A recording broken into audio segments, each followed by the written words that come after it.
কোরআনের আলো, আল্লাহর সাহায্য। মানুষের অবস্থান সবসময় একই রকম থাকে না। পরিবেশ পরিস্থিতিও অনেক সময় পরিবর্তন হয়।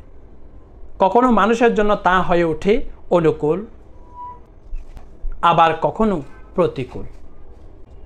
এটাই দুনিয়াতে আল্লাহর চিরাচরিত নিয়ম। তাই একজন অতিশয় দুর্বল সামর্থ্যহীন মানুষের প্রয়োজন আল্লাহর সাহায্য।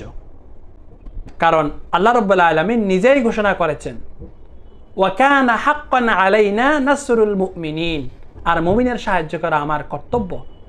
কিন্তু শর্ত হচ্ছে বান্দাদেরকে আল্লাহর সাহায্য ও রহমত পাওয়ার যোগ্যতা অর্জন করতে হবে। এই যোগ্যতা অর্জন করার জন্য কিছু গুণাবলী অর্জন করা প্রয়োজন। 1. আল্লাহভীরু ও দয়াশীল মানুষ। 2. আল্লাহর পথে আহ্বানকারী। 3. বিপদগ্রস্ত মুমিন। 4.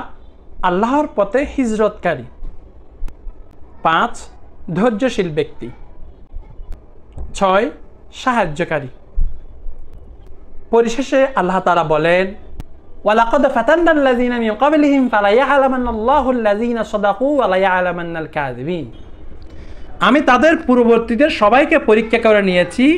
আল্লাহ অবশ্যই দেখবেন কে সত্যবাদী আর কে মিথ্যাবাদী। মহান আল্লাহ আমাদের আমল করার তৌফিক দান করুন, আমিন। টাইম টিভি 24 চ্যানেলটিতে নতুন হয়ে থাকলে সাবস্ক্রাইব করুন এবং লাইক কমেন্ট করে সাথে থাকার জন্য ধন্যবাদ।